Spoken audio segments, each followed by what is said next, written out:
Friends, uncle aunty का भी एक भड़कता तड़कता वीडियो आ गया and seriously hats off, seriously clapping की ये होती है परिवार की ताकत। और ये तमाचा है उन सब लोगों के ऊपर जिन्होंने इस कंट्रोवर्सी का इतने गंदे तरीके से इस्तेमाल किया, इतने गंदे तरीके से फायदा उठाया कि जहां पे मर्दों की लड़ाई के बीच में औरत को घसीटा गया।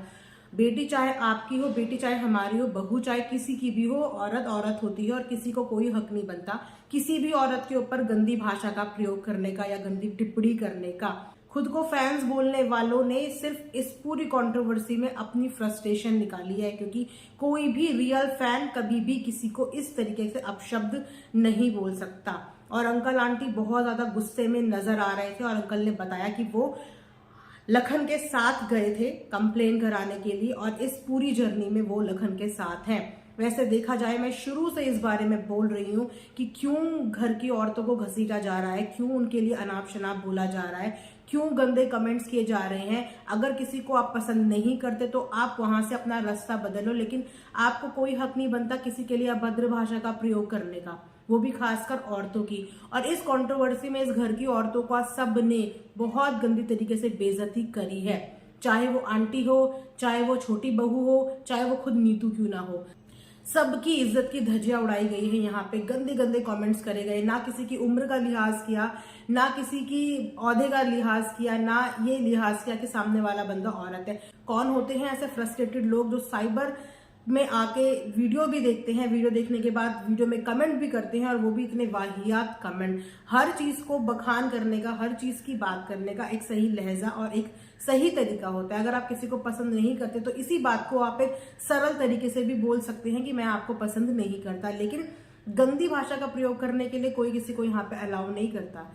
तो अंकल और आंटी ने इस बार बहुत ज्यादा सपोर्ट दिखाया है, और एक यही फैमिली की यूनिटी होती है कि जब बात घर की बहू बेटियों, घर की औरतों पे आए तो सारे परिवार को इकट्ठा होना पड़ता है। इसी बात का जवाब कुछ दिन पहले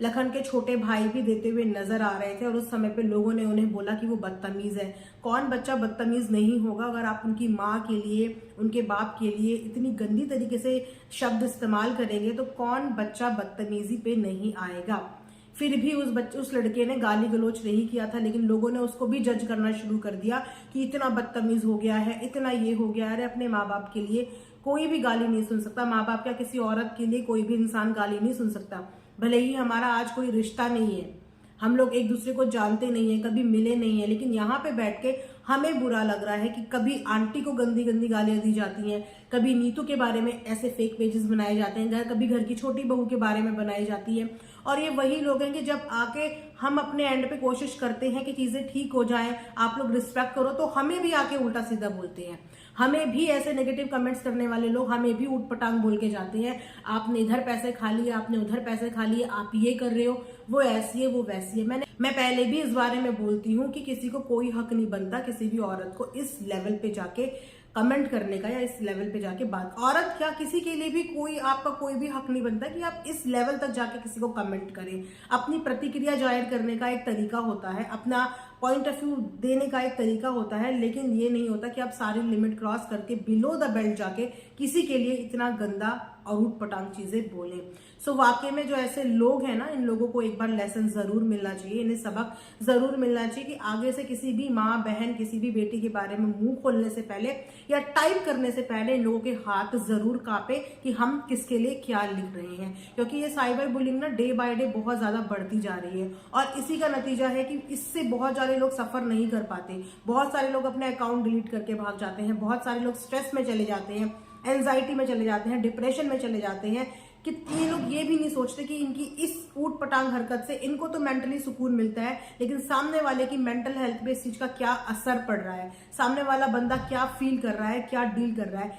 ये पारिवारिक मुद्दा कब का सॉल्व हो चुका होता अगर इस तरीके के नेगेटिव लोग, जिन्होंने जो जिस तरीके की गंदगी मचाई ना, अगर ये लोग गंदगी ना मचाते तो ये मुद्दा कब का सॉर्ट आउट हो चुका होता। लेकिन इस मुद्दे को यहां तक बढ़ाने में जिनका हाथ है ना, वो उन्हीं नेगेटिव लोगों का, उन्हीं नेगेटिव कमेंट करने वालों का हाथ है, जिन्होंने इतनी सीमाएं क्रॉस कर दी, इतनी गंदगी क्रॉस कर दी कि आज उस गंदगी का नतीजा ये है कि परिवार का हर एक बंदा इस स्ट्रेस में है। आप सबकी शक्लें देखिए, कि सबकी शक्लों की हवाइयां उड़ी हुई हैं, सबकी शक्ल देख के पता चल रहा है कि इस समय परिवार कितना ज्यादा स्ट्रेस में है। तो मैं अभी भी बोलूंगी ऐसे लोगों से जो किसी के भी इन्फ्लुएंसर के कमेंट सेक्शन में जाके इस तरीके की वाहियात हरकतें करते हैं, या किसी भी सेलिब्रिटी या किसी भी सोशल मीडिया की वीडियो के नीचे इस तरीके के कमेंट करते हैं, प्लीज ये कमेंट मत करिए। आपके कमेंट की वजह से सामने वाले की मेंटल हेल्थ पे इस चीज का क्या असर पड़ सकता है आप लोग सोच भी नहीं सकते कि हर इंसान के अंदर एक ही तरीके की सहन शक्ति नहीं होती।